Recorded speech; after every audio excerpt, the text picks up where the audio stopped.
There's a Yiddish proverb, and I'm not going to say it in the Yiddish, but there's a Yiddish proverb that basically, translated in English, says, man plans and God laughs. And you may have heard something like that before, just in your different sayings that you've heard over time, and may not know that there actually was it's a Jewish Yiddish one, but man plans and God laughs.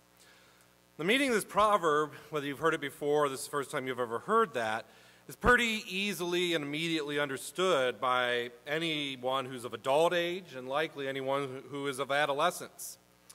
As we can all reflect on our own lives and we can all think about times where we have crafted plans in our heads, and even with the best intentions and with the best preparation, they come to nothing.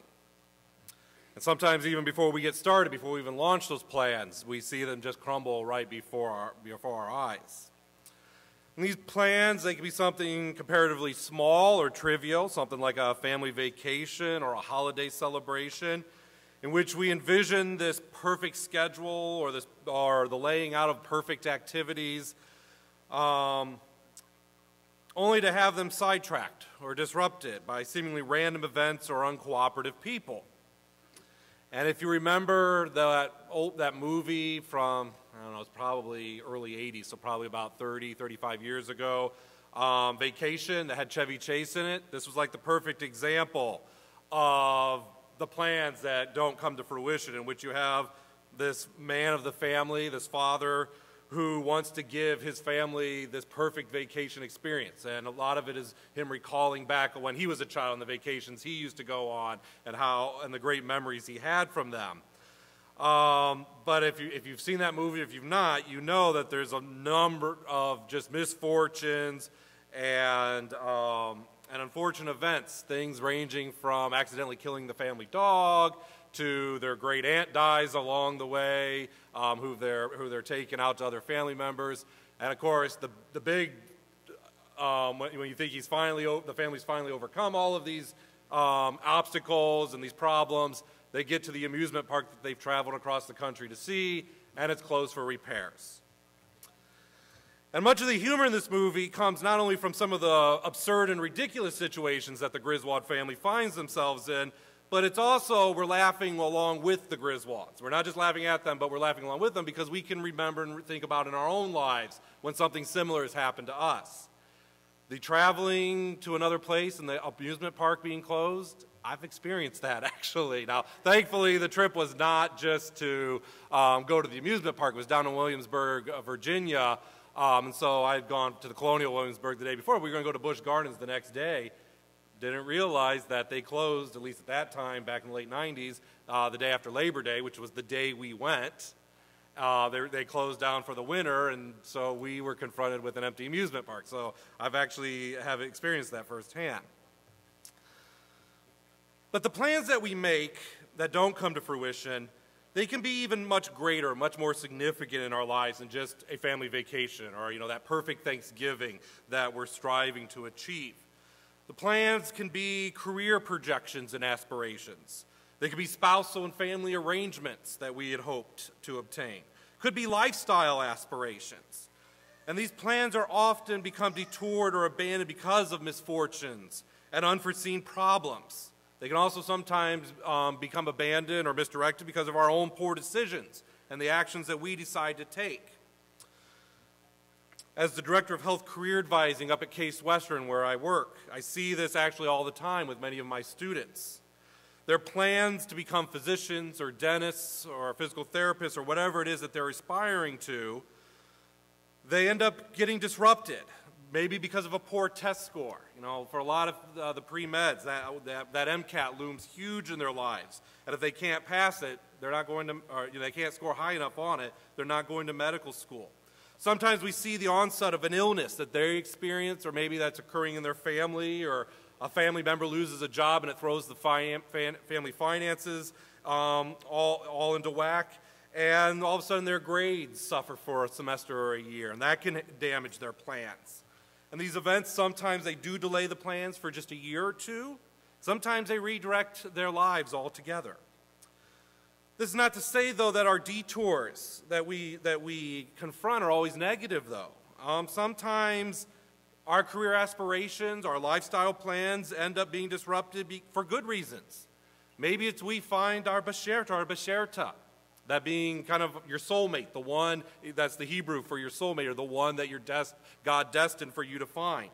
Maybe you find that person, all of a sudden where you thought you were going, now that you are partnered with someone else, takes a completely different and even better direction.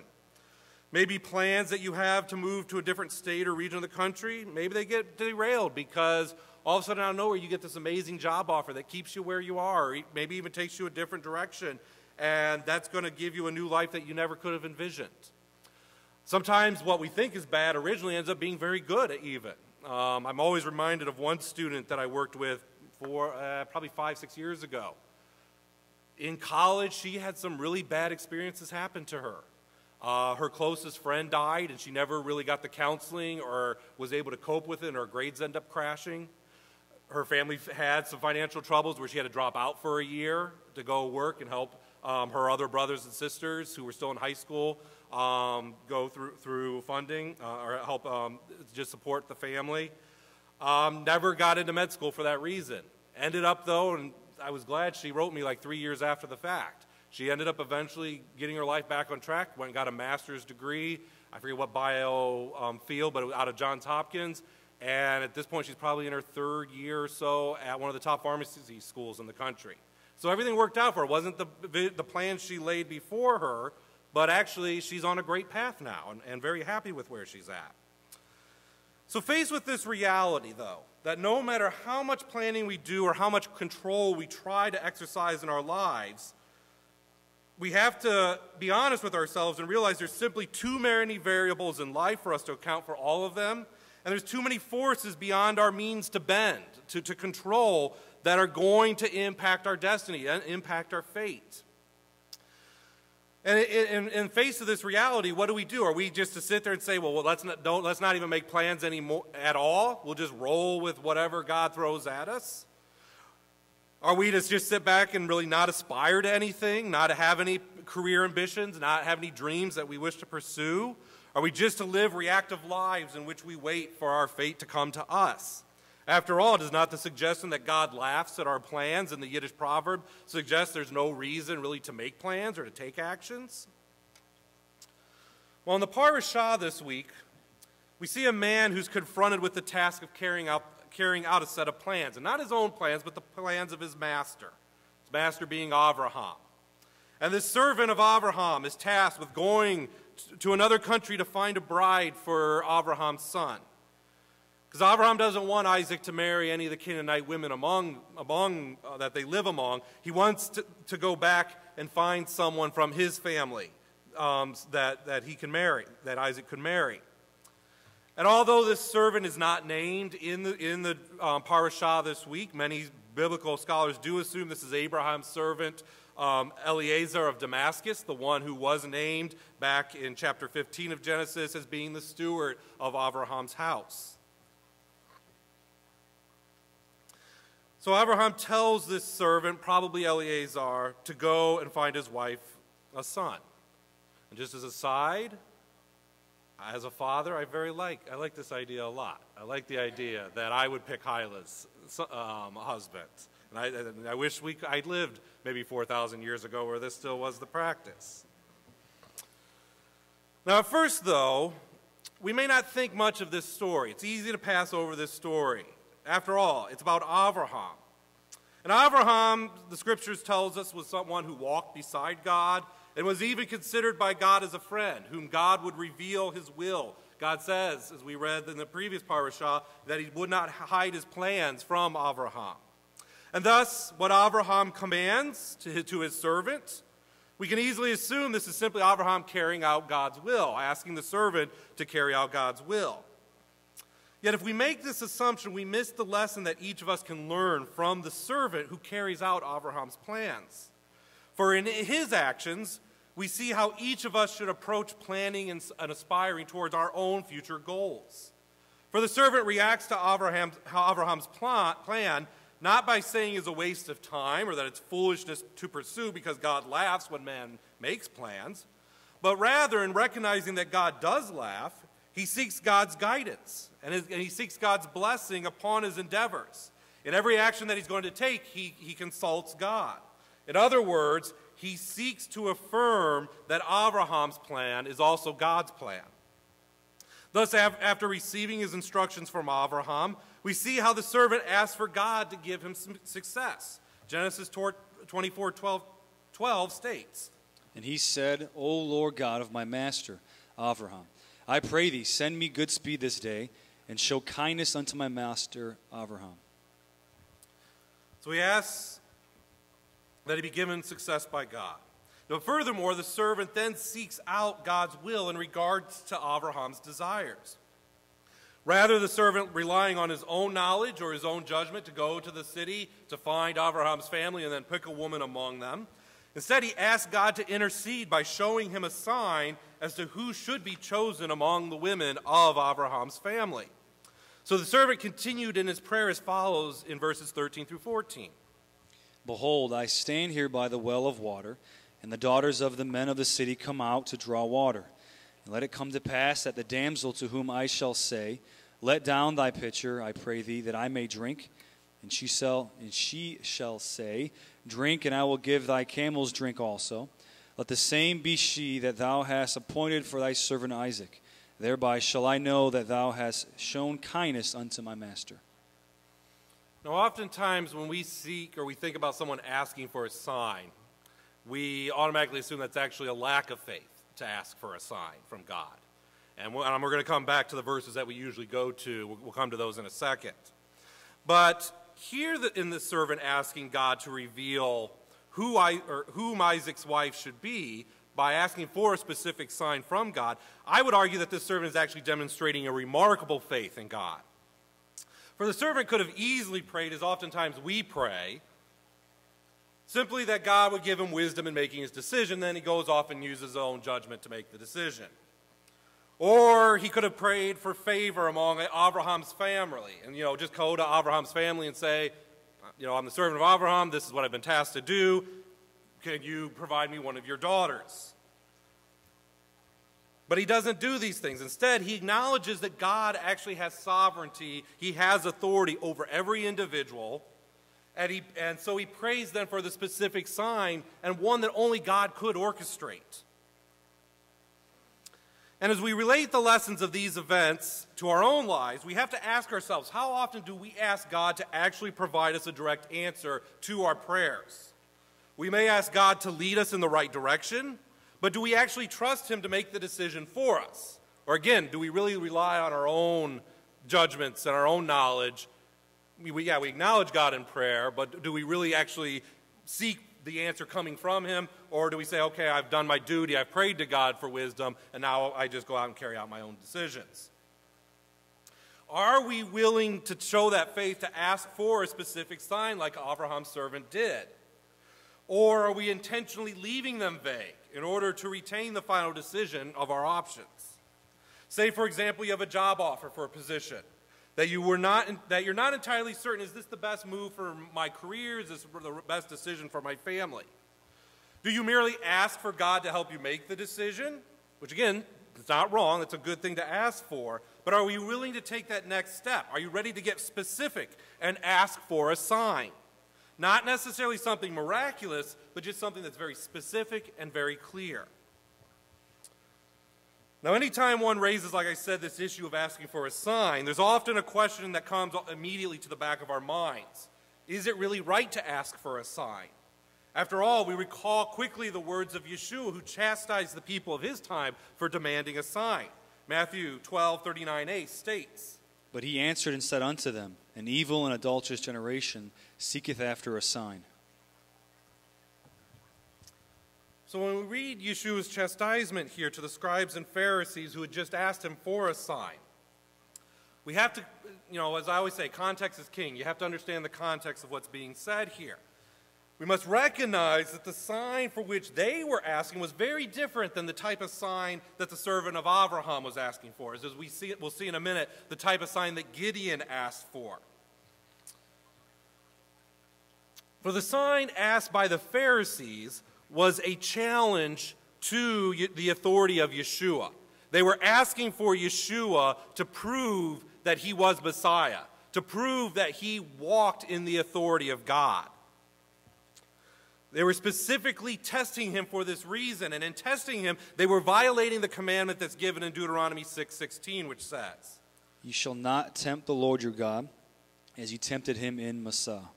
And in tempting the Lord, and also here in tempting or really testing Yeshua, again, they're asking, we don't trust the authority. And think of the scribes and the Pharisees. They had seen the miracles that Yeshua had performed.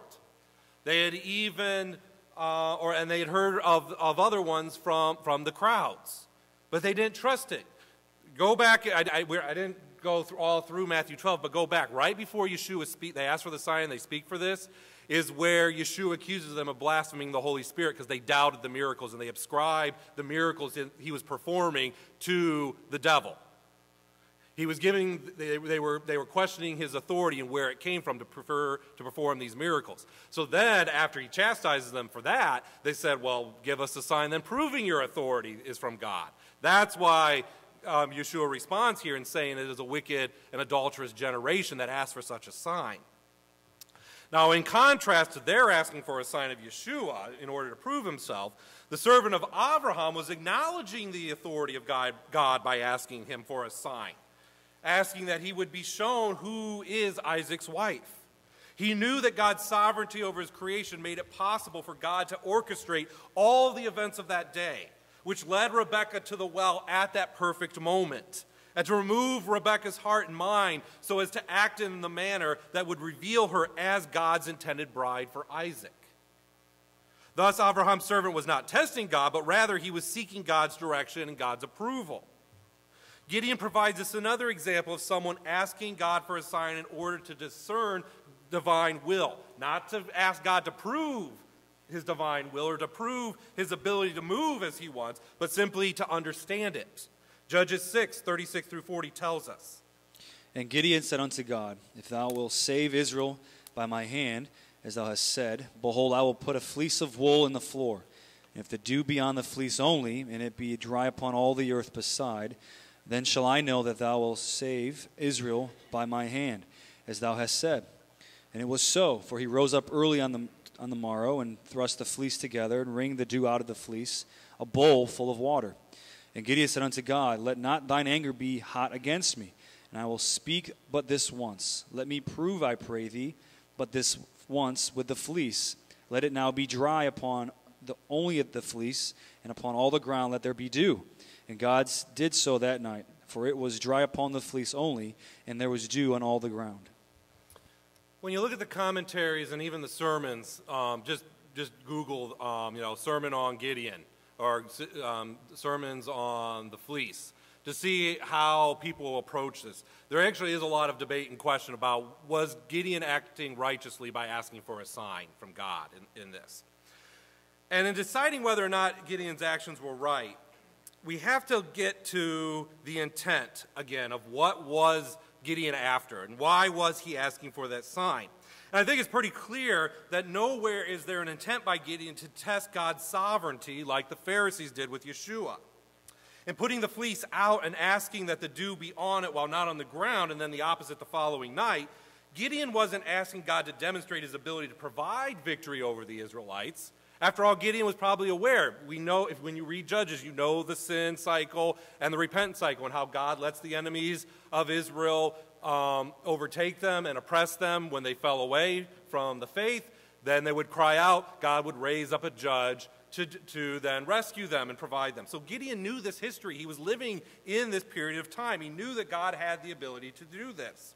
Instead, Gideon was seeking to know the will of God by determining if victory over the nations of the east would be given to him at that time. Gideon was really not asking, again, God's ability to do it. He was asking, God, am I really the next judge? Am I really the instrument you're going to use at this time? So in the story of Gideon, when we look, was it right or not what he did, really the only fault we can find with him is that he asked for the sign a second time, and he flipped it. The first should have been enough for Gideon. And Gideon even seems to acknowledge this in asking God not to be angry with him for asking for a second sign. And it was due to a weakness of faith that he asked for this similar sign but simply reversed it. But in asking for a second sign with the fleece, I don't think he was, I think it's pretty clear he still wasn't questioning God's sovereignty to grant Israel's victory, but rather he was really seeking that confirmations of God's will to use them. Apply this to your own life. If you do decide to put out a fleece for a situation in your life, if you're seeking that guidance, I would strongly encourage you gotta have faith that if the answer comes, you accept it. You don't ask for that second sign. I think too often times we do that. God, just show me a sign. If this is the job offer you want me to take, if this is the house you want me to buy, if whatever, then you ask for the specific sign. When it happens, then we have the tendency, well, was that really God, or was that just the course of events? Was that just something that naturally happened? And then we go back and ask for another sign. If you're going to ask, you've got to be ready to respond when that sign's given. So asking for a sign or putting out a fleece is justifiable for us when we are seeking God's will in our lives, when we're seeking understanding of that will, or when we are asking him to decide a question that is confronting us. However, like I said, if you intend to ask, just plan on acting accordingly when you receive that answer. Now, going back to the example from Torah with Abraham's servant, we can see that once he asked for God to show him the woman for Isaac, through the sign of a particular set of actions, God brought it to fruition immediately. There was no pause, there was no waiting. Genesis 24:15 through 19 states.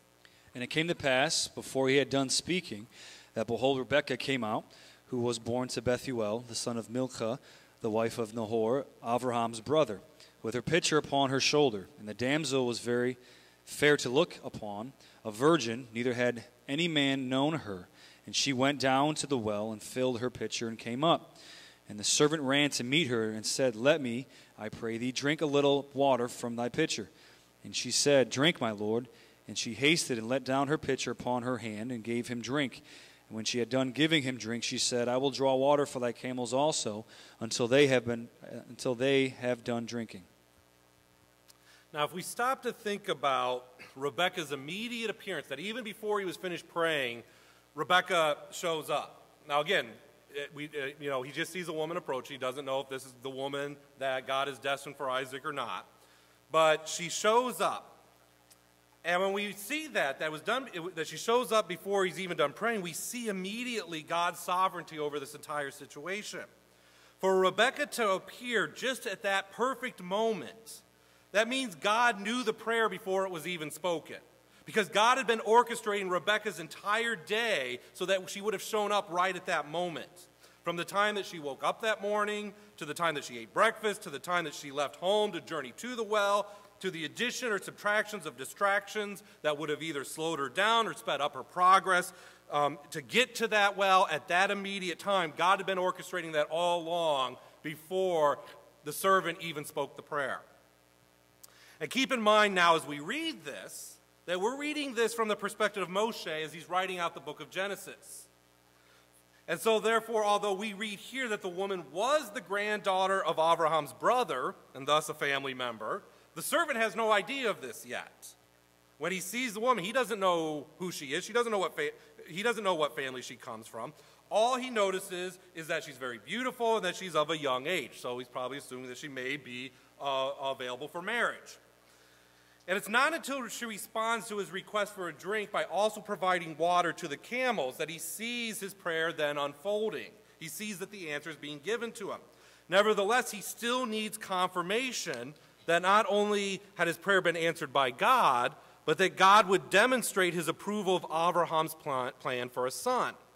Thus, he keeps silent until he discovers who the woman's family is. Genesis 24:21 through 27 says, And the man wondering at her held his peace, to wit whether the Lord had made his journey prosperous or not. And it came to pass, as the camels had done drinking, that the man took a golden earring of a half shekel of weight, and 2 bracelets for her hands of 10 shekels weight of gold, and said, Whose daughter art thou? Tell me, I pray thee.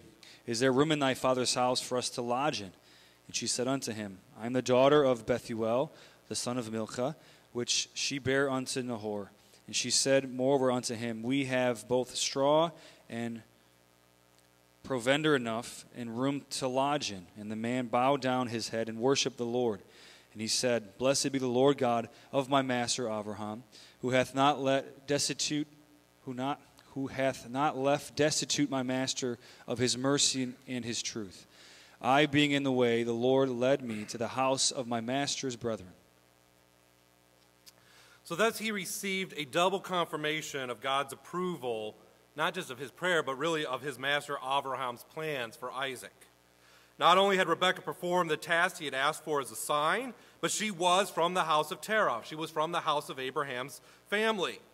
This allowed Abraham's servant to see that it was in fact God who had led him in his paths to Rebekah. It wasn't his own understanding, it wasn't his own strength, and it wasn't his own luck and fortune. And this explains why he gave thanks to God for giving him success in carrying out the oath he had made to Abraham. The servant had carried out the wisdom that would be written centuries later in Proverbs 3:5-6, which states, Trust in the Lord with all thine heart, and lean not unto thine own understanding. In all thy ways acknowledge him, and he shall direct thy paths. And from the beginning of the servant's journey, God had been ordering up his steps. And he'd been doing so in order to bring Abraham's plans in alignment with his own divine will.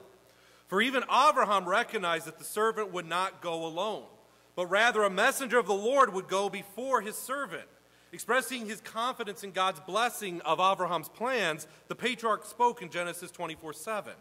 The Lord God of heaven, which took me from my father's house, and from the land of my kindred, and which spake unto me, and that sware unto me, saying, Unto thy seed will I give this land. He shall send his angel before thee, and thou shalt take a wife unto my son from thence. Now, once we begin to consider the faith that was demonstrated by the servant who carried out Abraham's plan and who yielded his own decision-making power to seek the guidance of God, it's actually not surprising that he so easily seeks a sign from the master of his master. After all, it is the servant's mindset that is required if we are to truly present our plans before God and to seek his sovereignty over them. For the reason that we struggle with doing this is often not a lack of faith that God can exercise his authority over any situation in our lives, but it's more that we don't want to give up the facade that we carry, that we're the ones in control of our lives, that we have the ability to make decisions, to plan and account for all the variables so that we can reach our goals and our aspirations. We struggle with giving up this false sense of being in control. That's really where it is. It's not something we know, we acknowledge, we believe that God can do anything. But can we actually let go so that God will do anything? But for someone like Abraham's servant, whose entire life was centered on serving his earthly master faithfully, it was only natural for him to seek out the will of God, the ultimate master, the Melech HaOlam. And the obedience of this man to his earthly master and his earthly master's heavenly master had to be unquestioned. After all, if this truly was Eleazar of Damascus, the steward of Abraham's house prior to the birth of Ishmael and Isaac, he may have had personal reason, if he had been more content with his own interests and his own plans rather than wanting to carry out the plans of his master, he may have had his own reasons to say, I don't want to see Isaac get married. After all, at this point, Sarah is now dead. Ishmael's been sent away. Abraham is advancing in years, and he's not to the point where he takes another wife and produces additional heirs, as we do read about in the Parashah. None of that's happened. And so it may have been possible, if the servant had been thinking about himself first, he could have said, well, if Isaac never marries and he never produces an heir, perhaps I, Eleazar, could become the one that eventually controls Abraham's riches. Or my son, I don't know if he had a son, but if he had a son, maybe my son will be Isaac's servant. When Isaac dies, my son will take over. Yet this appears to never have even entered into this mind of the servant. Once Abraham gives his instructions, he faithfully carries them out and seeks success in doing so, despite it actually being against what some may consider to have been in his best interest. Yet as a man with a mind and a heart of a servant, he understands that his success is defined as carrying out the wishes of his master. His success isn't in the attainment of his own wealth and riches or the advancement of his career or his station in life. His success, his reward, is simply carrying out the will of the master. He knows the only rewards that will have true value to him are those that are received once his master achieves his plans and once his master achieves his desires. For a true servant is not interested in seeking out his own will, and he doesn't desire to pursue his own plans, but instead he works to carry out the will and the plans of the master. Yeshua speaks of this very mindset of the servant when he says the following, Luke 17:7-10. But which of you, having a servant plowing or feeding cattle, will say unto him by and by, when he is come from the field, go and sit down to meat? And will not rather say unto him, make ready wherewith I may sup, and gird thyself, and serve me, till I have eaten and drunken, and afterward thou shalt eat and drink? Doth he thank the servant because he did these things that were commanded him? I think not. So likewise ye, when ye shall have done all these things which are commanded you, say, we are unprofitable servants. We have done that which was our duty to do. And so if we today are not going to make plans in which God is simply going to laugh at them, we must be willing to surrender our desire to have control. And instead, we need to become unprofitable servants who are content only to carry out the duties of the master. Now, admittedly, yielding control over our lives is not an easy task, for the flesh rebels against this notion continuously. Of course, in reality, we don't have control over our plans. I mean, that's the ultimate, why you end up with God laughing at our plans, because we never did have control over our plans. Like I said, it's a facade. It's something that we try to convince ourselves of, because God is complete sovereign. But even this illusion of control that we try to convince ourselves is possessing, it's not easily given up. And this, I think, was very true. That God would show this to me. It was very true in my own life this week. It's been a pretty demanding week in that I had deadlines that I had to meet as they relate to my dissertation that I'm trying to wrap up. I had car problems that caused me to have to get the car into the shop. Didn't discover what it was. I lost 2 days if I had just gone to a different shop. A lot of late nights working on things. We had weather delays, driving in traffic. Yesterday, demands for attention from, it seems like 1,000 people at work. I'm being pulled all directions. This was my life this week. And it felt simply that I was being tossed back and forth on the sea of responsibilities that I have to fulfill, and there was never a chance for me to just find that island or to find that calm in which I could simply just catch my breath. And I just wanted that, and this is my own personality, is that when I get over stress, it's to flee and it's to escape. I want to find that place where I can just shut everything out and go inward for a couple hours. And all I wanted this week was just 2-3 hours to, I didn't get to watch the Ohio State-Michigan State game last week, and I taped it. And I know the scores, but I still wanted to see because it was a really good game for Ohio State. I just wanted a chance to watch that, or I've got a couple TV shows on the DVR that I'm behind, and I wanted just a couple hours to catch up. Wasn't given. There wasn't a chance to do that. And yesterday morning, I actually started feeling this anger inside of me because of this lack of control that I felt. And eventually I came to a point I really had to step back and just put a check on it and say, but this is life. This is not, you don't have control ultimately. It's an illusion to think you have control. You have these responsibilities. There are forces beyond your power, and you've got to just let it go.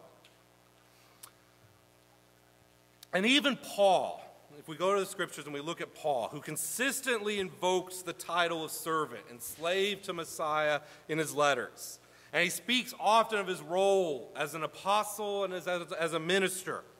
And those of you at Yeshiva, you probably get tired of me hammering this home all the time of what does it mean to be an apostle? What does it mean to be a minister? But it's important for us to understand our own walk with God. For to be an apostle means you carry out a message that is not your own. You carry the message of another person, and you do it in their authority. To be a minister means you carry out actions that are not your own. You carry out the actions and the wishes of someone else. And so Paul had this great understanding that he was a slave to Christ. He was a slave to Messiah. He was a servant. But even he wrestled with the temptation in the flesh to seek his own glory and to seek his own rewards for the work that he carried out for God. Paul speaks of this struggle in 2 Corinthians 12, 7 through 8. And lest I should be exalted above measure through the abundance of the revelations, there was given to me a thorn in the flesh, the messenger of Satan to buffet me, lest I should be exalted above measure. For this thing I besought the Lord 3 times, that it might depart from me. So again, Paul's saying, the reason I have this thorn in my flesh is because if I didn't, I know myself, I know the flesh that I struggle against, I have this possibility that I could become exalted above measure. God has worked great things through me, and it's very possible for me to become arrogant and think it's me and not God.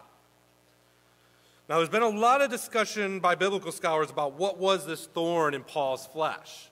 And typically, there's 3 answers that are given to it. One was that it was a physical ailment. Some say that, he had poor eyesight, and others say that he was struck with some type of illness. I actually don't see anyone who literally thinks it was a thorn in the flesh. One interpretation was that it was a physical ailment that he struggled with. Second interpretation was that it was a spiritual ailment, that there was some temptation that he had to contest with. And maybe that temptation itself was the arrogance and the pride that could have come along, but maybe it was something else. Third interpretation says that it was spiritual, not ailments, but spiritual opponents. That it was the false teachers who came against Paul continuously, and that we read about throughout various letters, that attacked him and brought into doubt his teachings and his apostleship. Now, I personally lean, because I don't think we can say 100% definitively one way or the other what it was. But I personally lean towards the second and the third explanations, giving probably most credit to the third possibility, that it was his spiritual opponents, it was the false teachers that he contended with. And I'm fairly certain it probably was not the physical ailment that afflicted Paul, and of which he prayed again 3 times to be delivered, but he did not receive it. And I've even, some of the commentaries, when you look at this, they bring into question Paul's own faith. Well, why didn't he have enough strength? Did he not have enough faith for God to grant him what he prayed for? I think that type of approach to understanding faith and the faith in God comes primarily from those, the name it and claim it teachers, those who seek to make God their own personal wish-giving genie that, if you just have enough faith, you'll get whatever you want. But rather, when I read these verses, I see it as a spiritual thorn due to the context of the letter to the church at Corinth, and I think a possible reference that Paul's making to the Tanakh where he speaks about there being a thorn in his side here. So first of all, Paul refers to the thorn as a messenger, or in the Greek it actually says an angel of Satan that's meant to buffet him, meant to abuse him in essence.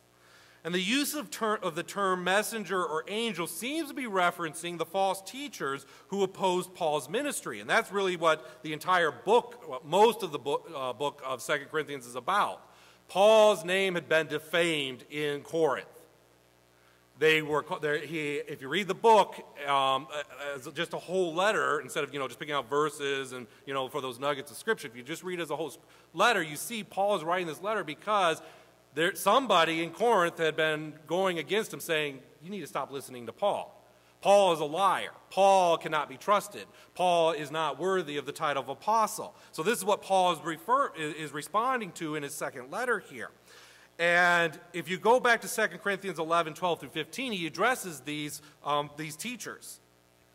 But what I do, that I will do, that I may cut off occasion from them which desire occasion, that wherein they glory, they may be found even as we. For such are false apostles, the deceitful workers, transforming themselves into the apostles of the Messiah. And no marvel, for Satan himself is transformed into an angel of light.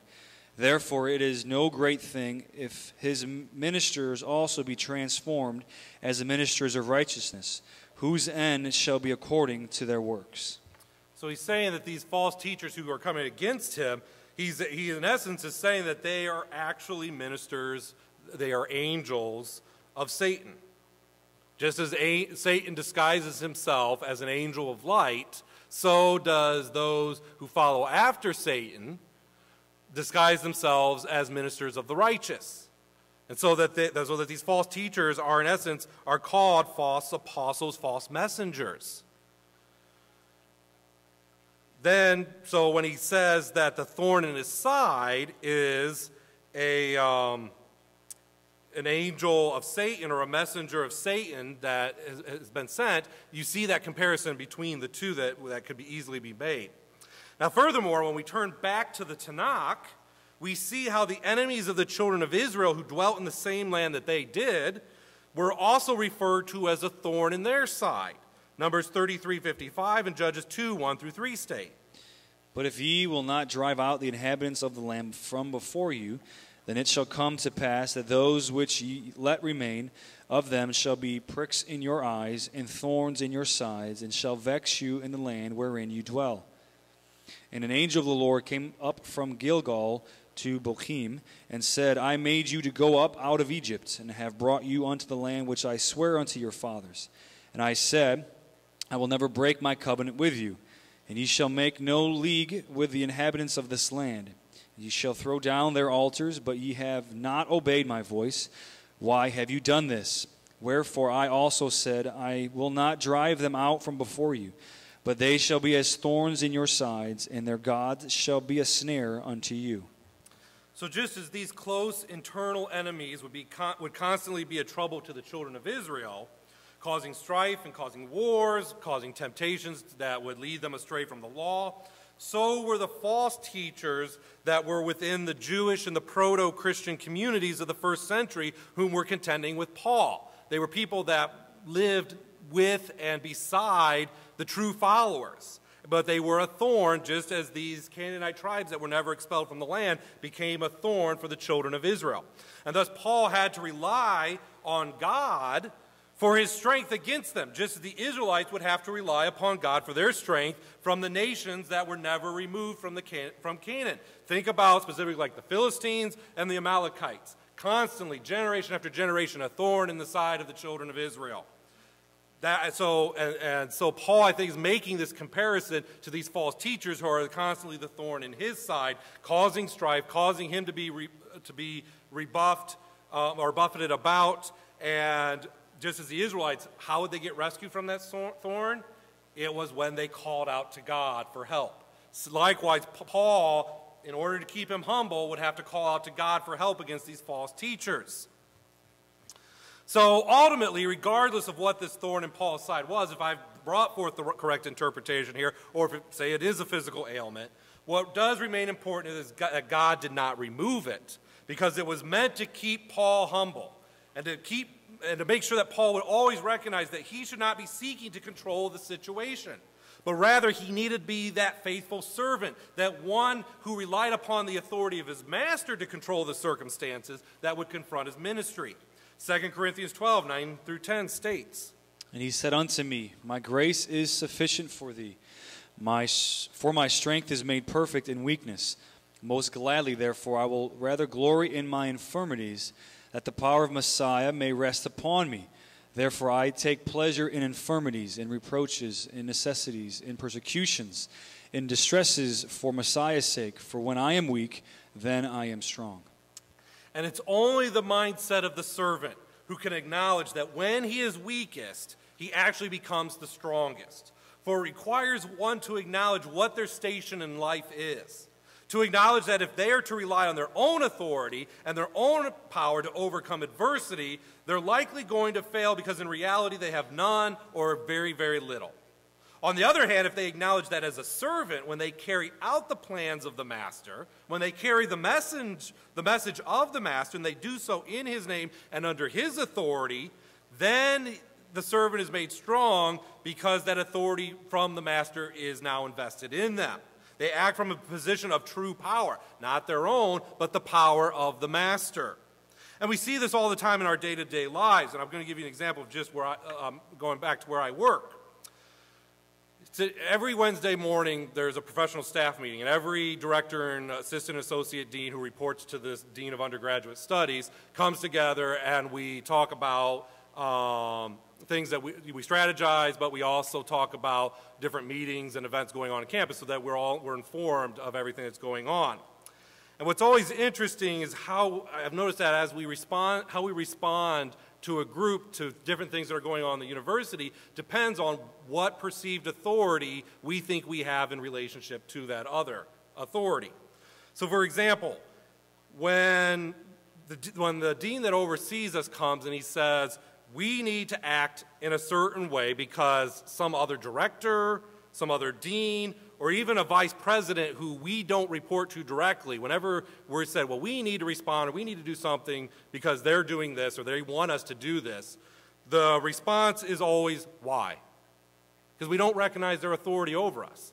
We're like, well, why do we have to do that? Especially if it's not obvious to us that this makes sense. And we'll start, sometimes we even strategize, well, how do we get around this? How do we work around this? Or how do we convince them they're wrong? However, when the dean comes to us and he says, well, we have some directions and we have some guidance from the provost office. And the provost office is the vice presidency that sits over all of us.